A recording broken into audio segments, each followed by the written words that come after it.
President today responded to former Vice President Atiku Abubakar over claims the government is deceitful and has not been paying for free subsidy since the turn of the year, but the presidency says that is not true. And tonight, our attention will be on the Ministry of Interior. We'll be engaging the Ministry of Interior on the agenda of the Tinubu government in that sector and some of the performance of the ministry since President Tinubu got sworn in last year.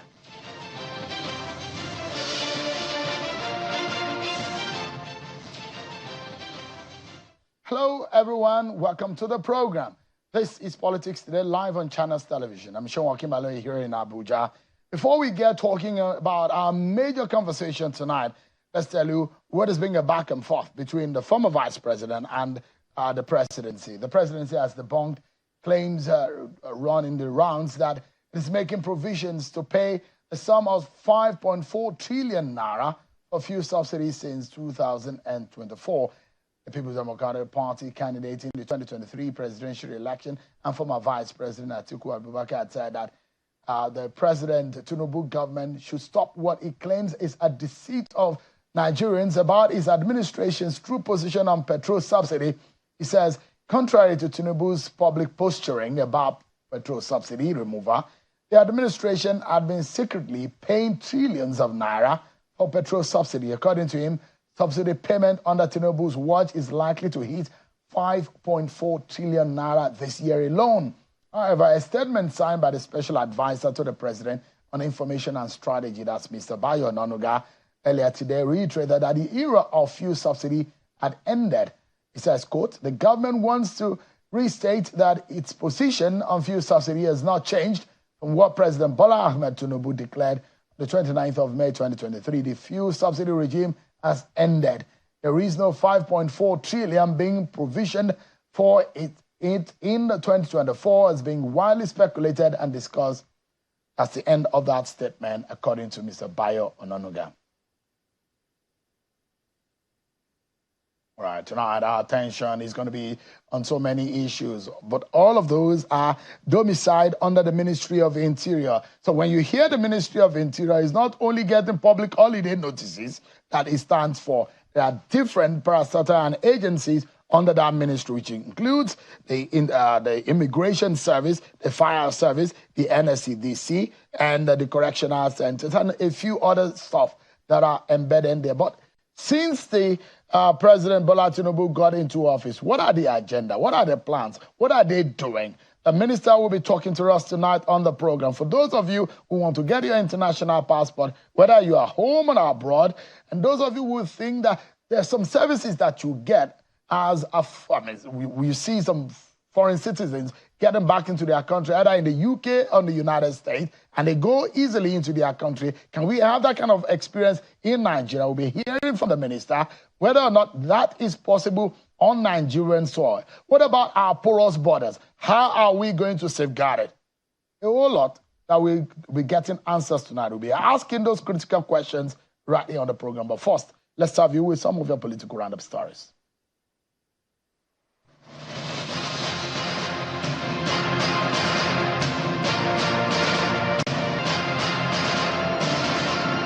President Bola Tinubu is urging international development financiers to see Africa as a destination for growth and prosperity.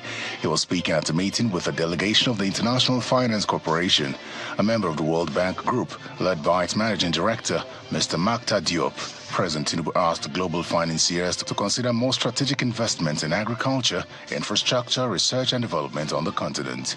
The House of Representatives is asking the Minister of the FCT to withdraw land allocations from January 2023 to August 2023.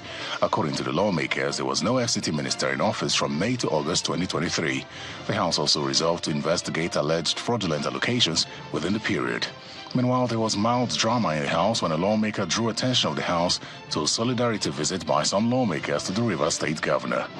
The Secretary to the Government of the Federation, Senator George Akume, is asking members of the organized labor to be more circumspect in their demands of a national minimum wage and the restoration of old electricity tariff. Addressing the National Executive Council of the Christian Association of Nigeria in Abuja, Senator Akume says the shutdown of the national grid by members of the organized labor amounts to treasonable felony. The SGF, while reaffirming the commitment of President Tinubu to improve the welfare of Nigerians, laments the loss of revenue by the federal government due to the shutdown of the national grid by members of the organized labor. Former President of Nigeria, Olusegun Obasanjo, has tasked governors to prioritize food security and improved health care provision, in addition to providing basic infrastructure. The former president made the call in Sokoto, where he commissioned the 136 houses acquired by the Sokoto state government from the federal government towards solving the housing challenges in the state. The legal team of the detained leader of the indigenous people of Biafra, Nnamdi Kanu, has submitted a full list of judgments in the matter to the Office of the Attorney General of the Federation at the Federal Ministry of Justice, Abuja. The leader of the team, Nemeka Ejiofor, told journalists that the judgments were from both domestic and international courts directing the release of Mr. Kanu. He said the decision to forward all the pronouncements was in response to the statement credited to the AGF, Lateef Fagbemi, that he was not aware of Mr. Kanu's case and that his fate would be resolved by the court. He is also asking President Bola Tinubu to release Mr. Kanu and respect the various judgments directing his release. And the People's Democratic Party in Adamawa State has announced a reduction of 50% of the cost of nomination and expression of interest forms for aspirants contesting for the forthcoming local government elections in the state. The state's chairman of the party, Mr. Tahir Shehu, stated this at a news conference at the party secretariat in Yola, the state capital. He also assured that the primaries will be credible and transparent.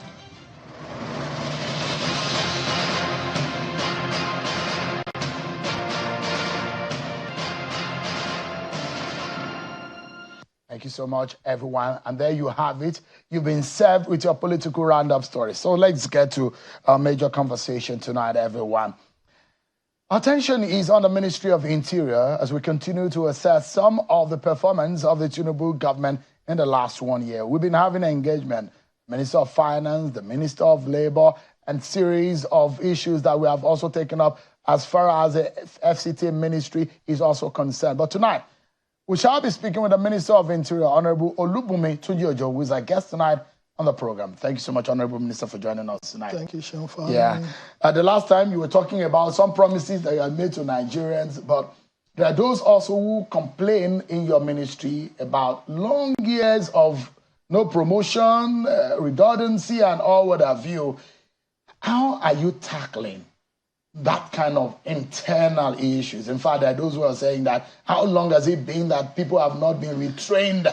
Retooling is very critical, isn't it? Are you looking into that direction? Well, thank you very much, and thank you for having me. I will tell you very strictly, maybe what you're talking about was pre the Bola Ahmed Tinubu era, because ever since the president came on board, I mean, last year, the story has changed. And I'll give you an instance.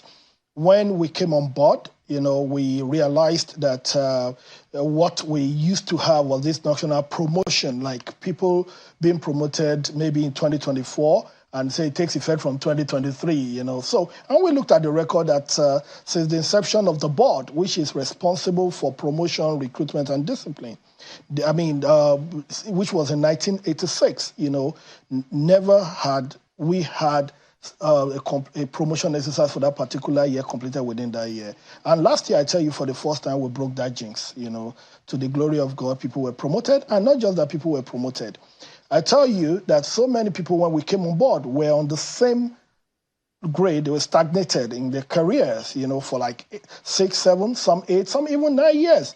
But last year, we cleared the backlog of promotion. And in one day, about 32,000 officers, were promoted across all our agencies. You're talking about NSCDC, you're talking about fire service, fire service, immigration, and of course, correctional service. So that 32,000. Yes, but over 32,000 plus. It's over 32,000. And when you look at what that means realistically, You're talking of over 150 persons, because that's about 32,000 families. That's what the Bola Ahmed Tinubu administration has been able to do. And the motivation is this. We believe that we want to demand for the best from our officers. And you will agree with me that over the last 1 year, you can see that there's a change of attitude, there's a change of countenance, and there's a change of devotion and dedication by our officers in terms of delivery, and we are demanding the best from them. And this particular government believes that when you demand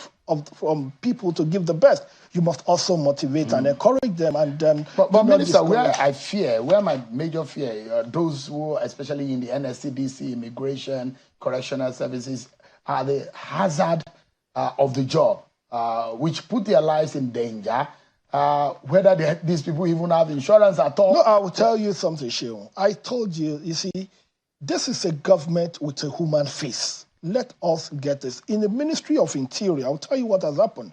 When we came, there was no rent and peculiar allowance, and the president approved the peculiar and rent allowance. And I can tell you from January, as of January this year, all officers started receiving their peculiar and rent allowance. So government approved that, and government started paying that for our officers. That is number one. Number two was that when we lost, during the election in Bayelsa, we lost about two of our officers, NSCDC officers. When the correctional center in Calabar was attacked, we lost an officer. Also, when the immigration post at the border in Ilela, when the border was attacked, we lost some of our gallant immigration officers. And of course, we realized that there was no life assurance policy. There was no insurance, life assurance policy by the board. What did we do? We wrote to the president. And the president was like, what? You mean my officers? I'm saying the way they are not insured with the level of risk that they take. And immediately, the president approved the insurance. Today, the president has already approved the insurance. So now, in terms of the hazard, there is an assurance policy. That's one. Two, these officers now know for sure that this government cares about them. Is it about their rent allowance? Is it about their peculiar? And apart from all these ones, which is very important to all officers, I believe that the day you joined, the day you started in your career, your aim is to get to the very top. People join the service, maybe immigration, correctional, fire service, or civil defense, with the aim of one day being able to get to the top in a very diligent and effective manner. But when your career has been stagnated for 6, 7, 8, 9 years, what do you do? And of course, this breeded corruption, because when there is scarcity, corruption must definitely come in. Because of the limited promotion space and etc. People, as at that time, there were allegations that people were paying for promotion and etc. But I can tell you emphatically, last year promotion, nobody had to pay, because we promoted all the people that were eligible, qualified, and of course, so there was a backlog. That's why it brought you to 32,000 over 32,000 across all the agencies in the ministry. Yeah. But the question now is that is this promotion process will happen every year? Is that what? No, definitely. I'll tell you.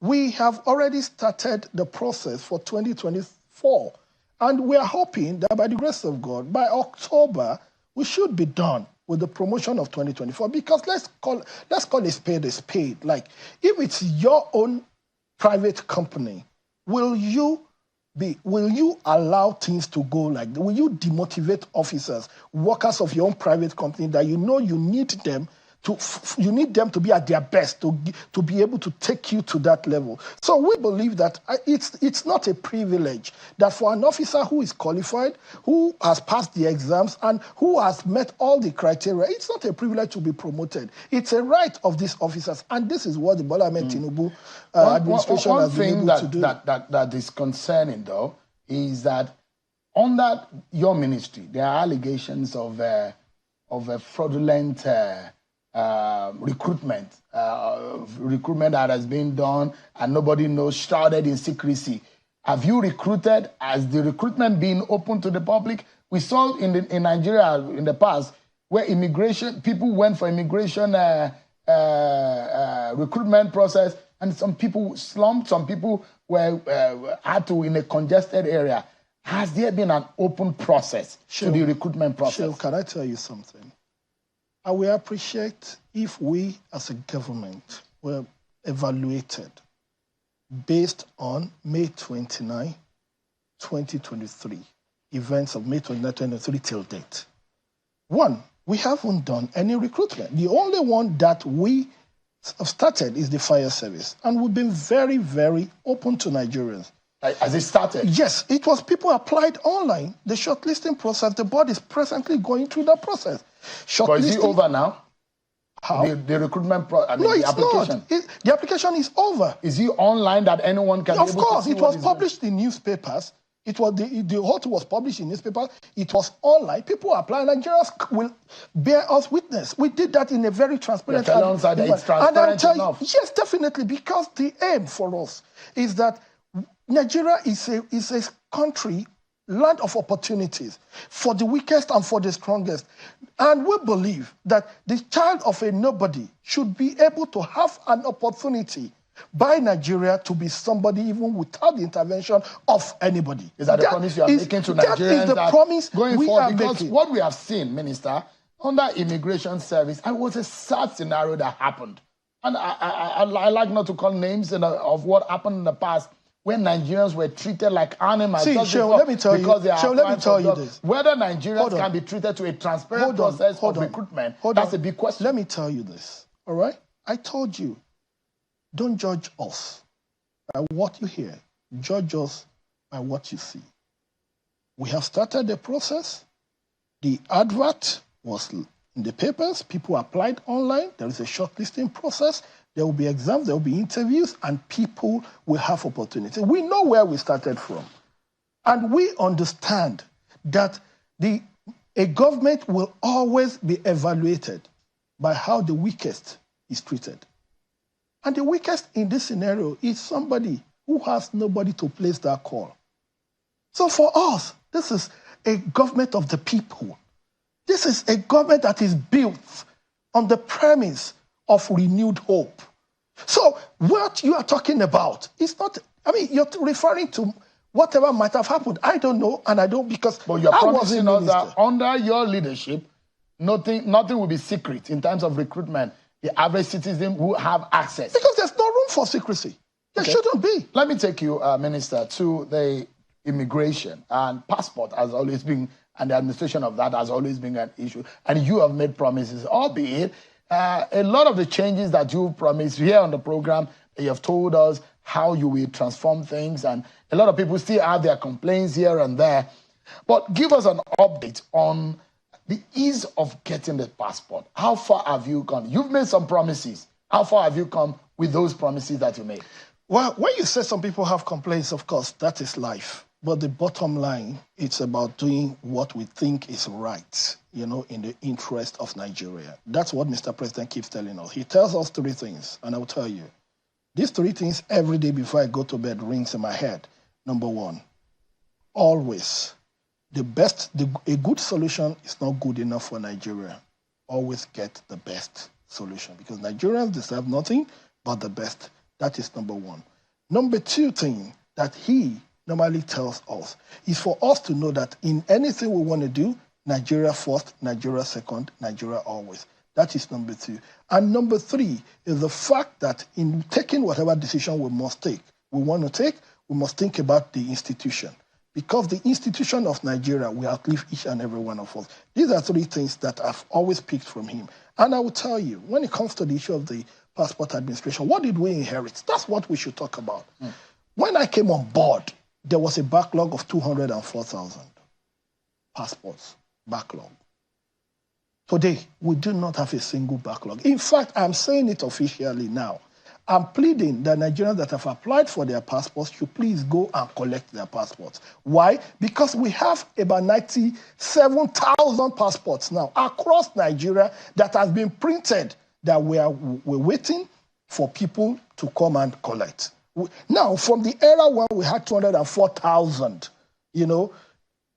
backlog. We now have a scenario whereby we have even printed 97,000. We are calling people on phone. Nigerians will tell you, we are calling people on phones. Some people that, unless those with wrong numbers or whatever, we are calling people to come and pick their passport. As of today, we do not have passport backlog. We have been able to clear that. 204,000 cleared. And apart from clearing the 204,000, which we did under 3 weeks, we are now in an era whereby passports can be ready in 2 weeks. That's number one. So from the day you apply and your application has been approved, it takes 2 weeks before your international passport is ready. That is maximum. That's what we're working on. Maximum. What about Nigerians abroad? Nigerians abroad will tell you. It's even, in fact, Nigerians, when it comes to diaspora, the only challenge that we have, which we are working towards solving, is, of course, appointment dates. That, okay, sometimes it takes a longer time to get an appointment because these are consular issues. How long will it take you? You understand? How many people can you take within a specific period of time? But I tell you, once Nigerians in UK, for example, will tell you, once they do their biometrics, they get their passport in 2 days. And as I speak to you, Nigerians in diaspora will tell you in UK, in US, even home delivery service has started. People are already collecting their passport. We're already couriering, sending their passport to them by courier service. So Nigerians in diaspora are already having the sweet experience of renewed hope when it comes to passport administration. And also, when you look about the passport, as I told you, that the president keeps talking about strong institutions. What do I mean by strong institution when it comes to passport administration? Number one, when we came, we saw that, okay, we needed to fully automate the whole process. What is the whole process? From application to uploading of documents to issue of biometrics and approval and everything. We needed to automate the whole process. What did we do? Number one, I tell you, Nigerians were taking hard copy of their passports, of their documents, supporting documents, to immigration offices for biometrics. That was costing government about 200 naira per applicant. When you multiply that by 3 million, that is 600 million a year.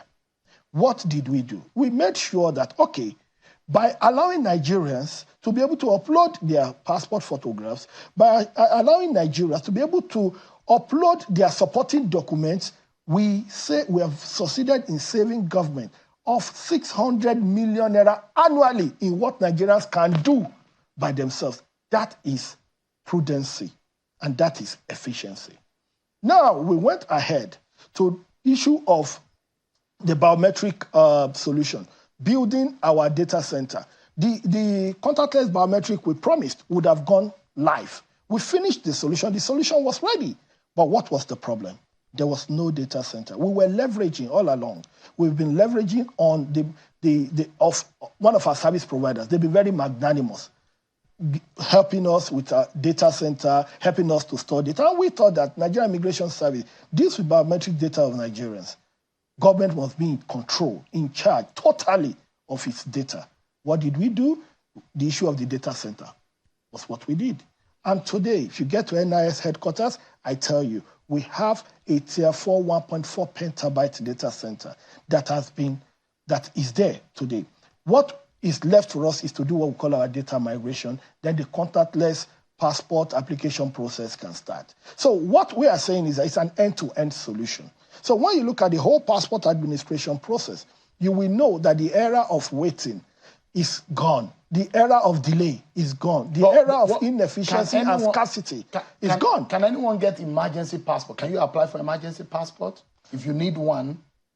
To bridge the that space of time that you have to wait for. The 2 weeks? Yeah. No, you have to justify what makes an emergency, or else everybody will claim emergency. Let me quickly ask you. There are a few people who are showing their concern. Kindly ask the Honorable Minister why it is taking 2 to 3 months to obtain the Nigerian international passport in Spain, in spite of his well-applauded reforms. Applicants who applied for the renewal of their passport since March 2024 are yet to be issued. That's Felix Ogbera I was asking on Twitter. Okay, I'll tell you. I told you something about diaspora. For instance, in Nigeria, we have over 40 application centers in Nigeria. In diaspora, we have just one. Don't get that past country. You understand? So you need to go to and how many people can we take at the embassy in a day? How many people? All right? Can we take in a day how many people are actually in need of Nigerian passport? So it has to do with quota, what we can afford, the number we can accommodate at that particular point in time. So that's why the problem is about long dates, when it comes to biometric capture. And what is the solution to that? It's technology. And this is the contactless passport application system I spoke about, which is ready. But we needed to finish our data center and migration of our data, because the migrated data will be the basis of comparison, because the whole idea is when you do your contactless, just like it's done in UK, it's done in Canada, it's done in Ireland and all over the world, you don't go to immigration office. But once you do it, what happens is that it goes into, it checks the database, to confirm that the identity tallies. If it tallies, it means it is you. You understand? Then we can produce and send to So it means that on your phone, on your computer, you can actually register yourself and following the That prompt. is for renewal. Okay. Only renewal. But in the first instance, you must go to the immigration. You must go to. Let me also throw you this question. And now the date I got for my biometric, this is a Big Show, Senator Big Show on Twitter. He's saying, now the date I got for my biometric is July the 16th, 2024 for a passport that will expire by August 2024. My biometric center is London. Minister, can you look into this, please? Shehu, you are saying the same thing. These are concerns. Hold on. You are saying the same thing in different ways. You are saying the same thing. To the best of my knowledge. These are the concerns. And one is from Spain, another concern is from London. Because Spain and London, is diaspora. So I wanted to answer directly to some of these concerns. This particular one, you spoke about your biometric dates. You only, in London, you only go to London if you are in Ireland, if you are in Scotland, if you're in North Ireland, if you are in Manchester, wherever you go to London for. How many people can we take? The solution to this is what I've just told you. It's not rocket science. There is a quota we can take per day. How many Nigerians are in need of passport? And of course, we keep telling Nigerians too that the day you get a passport, let's be objective. The day the passport will expire. And of course, it's always good to give ample time for you to renew passport. Nigerian passport today is one of the fastest to get. How long does it take to get a British passport? How long does it get to get an American passport? Let's look at it. You are online. You can Google it and see how long it takes to get a British passport. How long does it get to renew an American passport? Even international best practice, we are one of the best when it comes to time of delivery. Can we be better? Yes. How can we be better? Technology. Are we on the right path? Yes. Can we solve this problem without putting the basic infrastructure on ground? No. Are we putting the necessary infrastructure on ground? Yes. Have we gone far in putting the infrastructure on ground? Yes. What are the infrastructure? One, the software application. Is it ready? 100% ready. How about the data center? Is it ready? 100% is ready. How about the migration of the data? Because you have to migrate from your data from where it was to your center. Have we done that? That is what we're in the process of doing. When we migrate the data, and of course, we activate all the application system, this issue will no longer be an issue that will happen. So I don't want to lose my line of thought. And I want to tell you, all these things, I don't want to, because when I come, I give timelines. I don't want to come and say, by next week or 2 weeks, because I know Nigerians will hold me by what I say. So when will this be able to kick off? Within the next 3 months. I want to say this. The contactless biometric within the next 3 months. Of course, we can achieve it in 1 month, in 2 weeks, in 3 weeks, but it will not, by the grace of God, exceed 3. Once that is done, of course, which is going to be at a value-added fee. You understand? Because what it does for you, what the contactless does for you, is not just to help you to get your passport early, it also saves you of money. I'll give you an example. Somebody is in British Columbia. He has to fly about 8 hours to Ottawa to go get a passport. In the United States? No, that is in Canada. He doesn't need to do that anymore. He stays in his house. He saves him of flight. He saves him of even distress. He saves him of hotel. He saves him of transportation. And so during your break period, you can apply for your passport. So, of course, this is a value-added, service. Right. So what we will now be doing, basically, the immigration attachés, in our embassies, of course, they will be enrolling fresh applicants because we must get your data. That's what we call the primary data. Once we get your primary data, it's in our database. Your biometric does not change, for crying out loud, And when you now want to renew subsequently, you don't need to be there. Just quickly, like it's done before we go on a break, we're due for a break. The integrity of our passport, it's been very low. I mean, there are those who will complain that our passport don't have integrity. What are you doing to ensure that there is integrity of our passports? The beautiful thing about President Bola Ahmed Tinubu's administration is that we're very proactive. And when we came on board, we realized that when there was no PKI, PKD, you understand, as public infrastructure and the directory, of course. And what did we do? At the moment, I tell you, it's 100% sorted.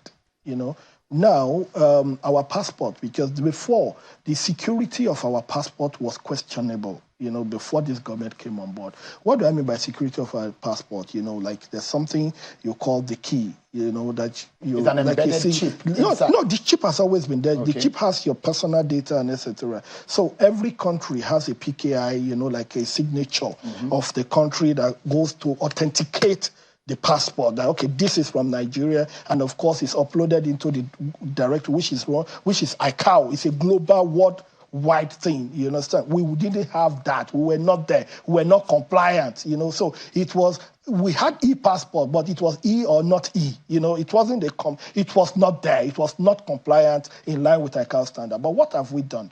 Since we came on board, now we have sorted the PKI, the infrastructure is there, PKD is there, we've sorted everything. Our passport now has the best security quality, just like you can get in the US, in the UK, in Canada, in any of these countries in the world, So it's the same global standard now. Nigeria has moved, to that point. And that is one of the achievements that this government has. So the issue of integrity, the issue of security, the issue of our passport, being...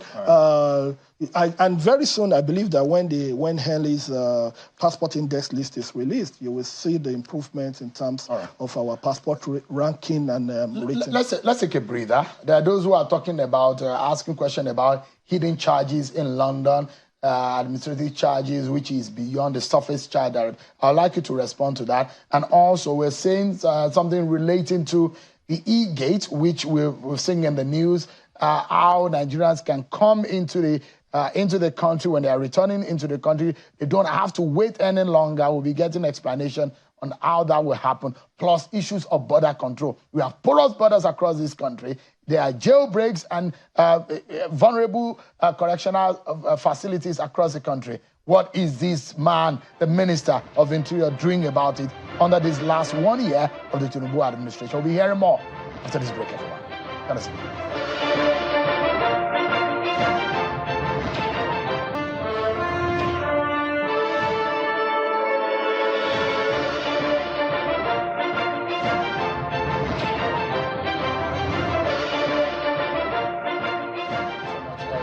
Minister of Interior, Olubunmi Tunji has been speaking with us. Minister, there are those who are questioning the activities that are happening in obtaining passport. For example, someone is writing here. He says, international passport in New York, instead of the $130 or so advertised, applicants pay $160 at the end, as well, being forced to pay $30 admin charges at point of capture at the embassy in New York. How can a student suddenly be forced to pay $30 not planned for? There's another person who is asking about a Limosho situation, and that it's taking 2 months to be able to get a passport, and also that there are still officers of immigration that are collecting bribe to get the process done. What are you doing in this respect? Sure. I just told you, technology. This is 2024. This is not 1984. When you bring in technology to a reasonable extent, you reduce human contact. And the best way to curb corruption is to reduce human contact. Of course, we are doing a lot. I'll tell you, when we had complaints, the CG of NIS, Kemi Nandap, swung into action. That was about 2-3 weeks ago. And I think most of the PCOs were changed. Controllers were changed. We were able to. And today there's a high level of efficiency. And another thing I have to say is that a lot of the people, especially in Nigeria, should go to the passport offices. A lot of people, their passports are ready. But they need to please go and get it. If there are complaints, of course, there are official channels, of complaint. But that would be very scanty. As I said earlier, we have over 90,000, about 97,000 passports today that we're appealing to people to come and collect. That is that. Then about the diaspora, the issue of the contactless technology will solve a lot of these things, because when you are in your house, when there is no contact, when people don't see you, and you just apply, and of course they DHL it to you, definitely it will nobody will call it. It's when they see you that they will try to take advantage of you. But we are doing a lot in that regard. We've recalled a lot of our attaches that we had these issues. So you're promising that any kind of underdealing or any person that is trying to collect more than necessary for Nigerians, there will be penalties. No, if Nigerians have evidence, can they show and bring it forward? No, definitely. We've brought. I'll give you an example. Earlier this year, we brought some people back, and immediately we brought them back. They felt disciplinary action from diaspora. So Nigerians should not pay more than what is necessary. Definitely. It's not possible. The only time, as I said, is that the contactless solution is a value-added service. Nigerians at that point, when contactless comes to life, which we are going to make public because there are no hidden charges there. This is what the contactless fee will be. And Nigerians will be able to, for instance, in diaspora, let me tell you, Sheung, I've lived abroad before. Even as a student, I could remember you have to go to work. They pay you per hour. For every day you need to go and renew your passport. And you travel 8 hours one day. You do your passport the next day. You are unable to come back. You lose about 2-3 days of working of pay. That alone, it's massive. Not to talk of the cost of flights, not to talk of the cost of hotel accommodation, not to talk of other logistics, feeding, and not to talk of the inconvenience. For instance, a family of 4, you need to get to some of these places. You will see women with small children. You feel for them. So these are things that we're trying to take away. The cost is not even the main issue. How about the convenience? How about the stress? And this particular government, the President Bola Ahmed Tinubu's administration, is about convenience. As I keep telling you, it's about renewing the hope that sweet experience is possible. All right. In Nigeria. Minister, let me take you quickly to issue of border control.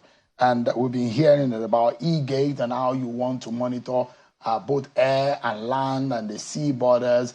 We have a very, very, there are instances where people say they've flown through Nigeria, and Nigeria government would declare when wanted, and one would be wondering, how did these people even escape Nigerian airspace in the first place without being detected? Well, let me tell you, this particular administration, the president has done a lot, and I'm not saying this because I serve in this government, but the simple truth is the president is so interested in border control. I have to tell you this, and it's because, of course, we all understand that a secured border is a safe nation. If you cannot secure your border, then you cannot boast of security of your nation. So if you really want to secure your nation, you need to secure your border. So in terms of the e-gate that you mentioned, I'm happy to inform you that the e-gates, we've tested them. Lagos is, Abuja, the 8 are completely ready, good to go. We have 8 e-gates ready. What does the e-gate mean? The electronic that's gate? Electronic gates, okay. Which will be for Nigerians. You understand? So that when you come into Nigeria as a Nigerian, you don't need to go through immigration again. Once you come, just put your passport. We tested it.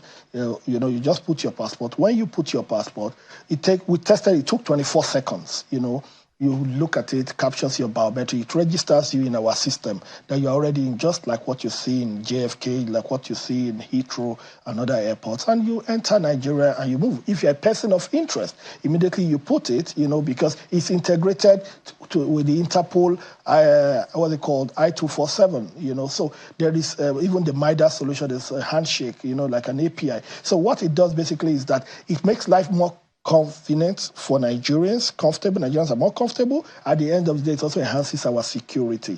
That is to make sure that we shore that our border space in terms of our airport. So the 8 in Abuja, ready 100% as I speak.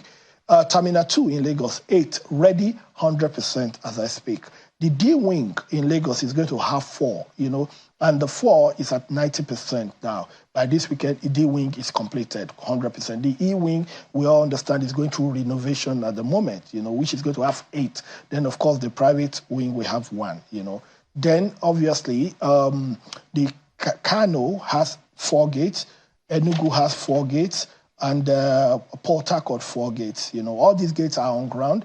They are being installed by the best engineers we can get in the world. And I'm happy to also say that I'm also proud as a Nigerian that it was a Nigerian firm, that also did this. So as much as we're bringing the best technology, we're also giving opportunities to Nigerian companies, to be able to grow. And I tell you, with this as a reference point, Nigeria is a country of 200 million people. Conveniently, Nigeria might now start exporting this solution and to other countries. That's what we just want to see. Are these globally tested? This solution?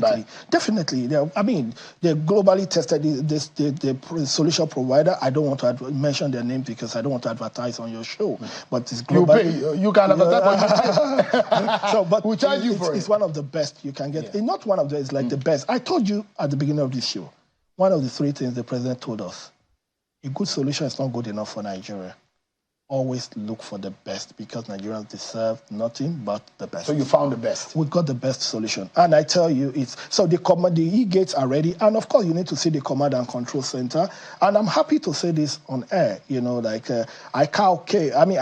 came from Canada, and they saw the command and control center and a wonderful edifice, the technology, the solution. And they confirmed to us that this command and control center is arguably one of the best they've seen anywhere in the world. So what that means basically is that all the 5 airports, there's real-time analysis of all passengers and everybody coming into Nigeria from all the 5 airports. So in the room, the command and control center is at immigration headquarters. Yes. So in that room, you can see, just like the pictures we're seeing on the screen right now, you see everybody coming in and out of the country at the airports. And you can analyze, and also it's also integrated with the API and the PNR. What that means is now that our officers, because what we inherited was a subjective analytical method, by immigration officers. What have we moved to? We've moved to an objective analytical method. What do I mean by that? People come into Nigeria. We don't have that opportunity to pre-profile people. We never had that before they come. So the immigration officer looks at you. At the end of the day, he doesn't have lie detector or sensor in his eyes, to even know who you are or what you are. He only takes you for who you say you are. But the opportunity of what we have been able to deploy now is that before you leave wherever you are to come to Nigeria, we would have gotten it through an advanced passenger information system. We would have analyzed you. We would have gone through our whole solution. And when we go through our whole solution, go through the all watch list in the world, Interpol, whatever, So you have a handshake with all of this? Definitely, with Interpol, with everything. It's secure. We have the handshake. But now, is this functional yet? Is it live yet? It is ready 100%. We're waiting.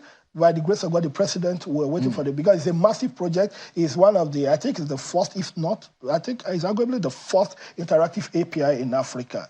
So it's a let me say this. It's a very massive it's a massive solution and a key part of our security architecture. And we believe that but this has been in the waiting since the year 2007 or thereabout. I would say earlier than that, if I'm not wrong, and this coming to fruition under President Bola Ahmed Tinubu, we believe that he will come and launch it. But we're working on that. I mean, we're waiting, that because we want the president to see what he has been able to produce, what he has been able to deliver, in the Ministry of Interior, safeguarding our airports, making our air traveling, air transportation more secured, and of course, making the border at our airports a foolproof one. There was some of your aides sent us this video of the Ayata man who came. I saw yourself and the aviation minister. Just before I allow you, speak about the land and the sea borders, because that's a lot of bunkering and illegal bunkering and a lot of smuggling happen in that. But let me allow our viewers to listen to the Ayata representative who was there alongside the Minister of Aviation and the Minister of Interior when they were looking at the Command and Control Center. Take a listen to this. This Command and Control Center being here in beautiful Nigeria, which we see as Ayata as a lighthouse project, acting as a blueprint, not only for Nigeria, but for the whole African continent. With this Command and Control Center, unique of its kind, latest technology, highest quality, my deepest respect to everyone making this possible. Mr. Chairman, ministries, honored ministries, Comptroller General, thank you so much for all your efforts making this happen and possible. All right. It's good news. And there are a lot of things that does not make one happy under this government. But hearing an Ayata rep talking about the Command and Control Center for our air borders gives some kind of good news, isn't it? Yeah, definitely. But I must also say this. I must also appreciate my elder brother, Barrister Festus Keyamo, SAN, because he's been very, the cooperation, and that is what, this is what we talk about under the Renewed Hope agenda, that people think. It's not a matter of, it's a fact that we work together. We all, see ourselves as a team, and we complement one another. The Ministry of Aviation, they've been very helpful, in this, because we, of course, man the border, but they are the landlord. They own the airport. So working together has really made this possible. So, and we're happy that President Bola Ahmed Tinubu, this is his baby, this is what he keeps talking about. I want my border to be secured. I want my air, I want my land, I want my sea, I want border, because the security of this country is paramount to the president. And we are happy today that we have the best in Africa, I can say that for sure, and arguably one of the best. And what we have now is not just an API, it's an interactive API, an iAPI, which is, with Nigeria, is like the 20th country in the world, to have this type of solution. We have just about, we need to go on a break now, just in about 60 seconds. What about land and sea borders? What are you doing to? No, definitely the e-border solution is going on well. As I speak to you, about 48 of our centers are full live in terms of our FOBs, full live. And there are things I would not be able to disclose, but there's a lot that has been done in that. It means that you can remotely see what is going on our land borders. Yes, and even see, we'll invite you, I promise you, officially inviting you. Maybe my next week, even next week, definitely. We'll invite you to come and see yourself. You see what's happening on our water and marine border. You see what's happening in the land. So you can see them definitely, real time. Yes, and of course, with the solution we've even deployed now, even people living in these border communities can call, us live. We're just rounding up that solution now. They call, and of course, when they call, we can take action, because when bandits or intruders are coming in, these people are the first agents that would let us know. So immigration has all this capacity now. President Bola Ahmed Tinubu has been able to help us to achieve this. And I tell you, the phase 1 of the e-border solution will be completed 100% by October. Minister, I can tell you that for sure. Let's go on a break. We still have so much to talk about. Emergency services in Nigeria, correctional services. We've had some jailbreaks in this country, and the situation in some of our correctional centers are very alarming. We'll come back and wrap up our conversation with the Honorable Minister on this note. Stay with us, everyone. We'll be back.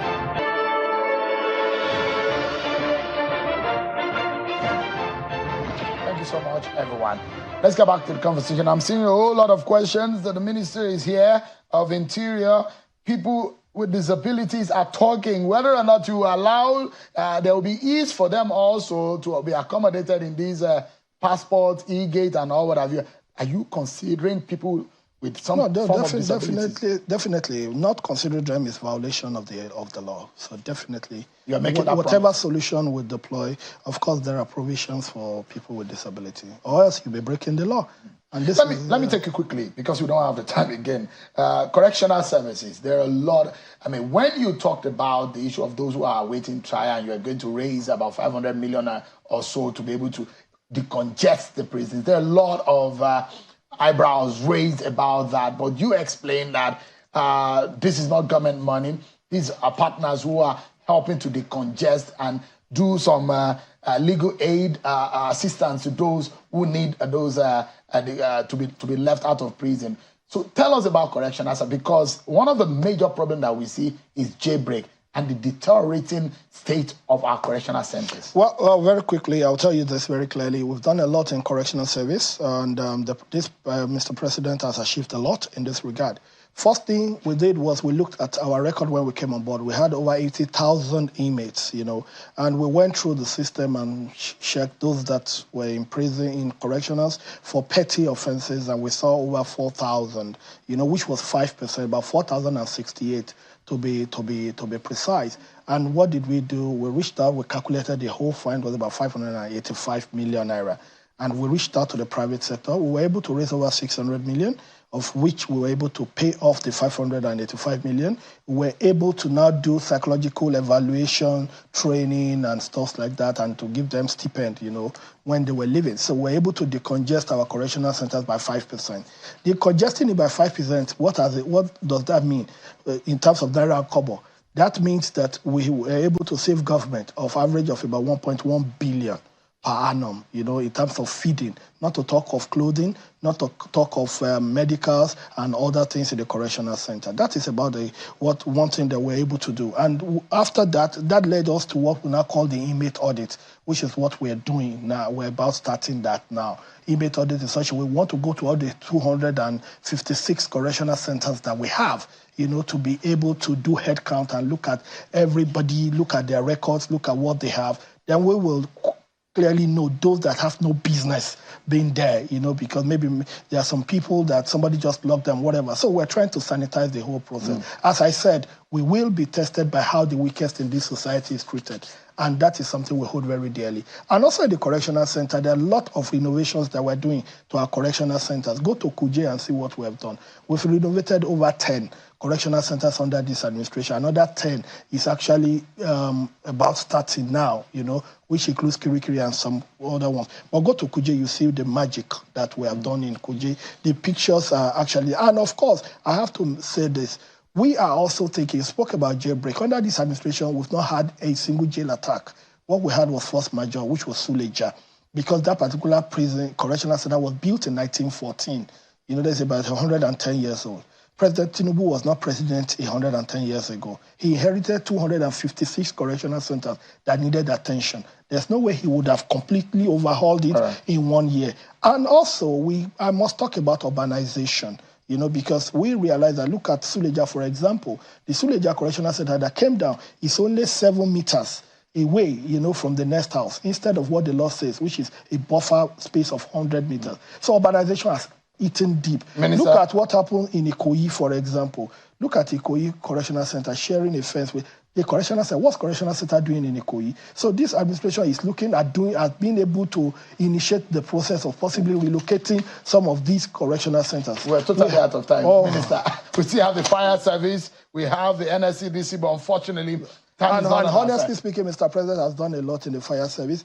There's a lot that's been done in the correctional service. There's a lot more even in the correctional service, but of course, I hope we'll have opportunity to some other time to talk more about all these things. So, so much to talk about, but that's how far we can go. But I wish you the very best, and Nigerians are responding, Nigerians are speaking, and I'm hoping that these things will keep being improved upon. Thank you so much, Honorable Minister for Interior, and I wish you the very best, you and your team. Thank you so much indeed. Thank you so much. And Nigerians should expect sweet experience from the renewed hope agenda of Mr. President. Thank you so much.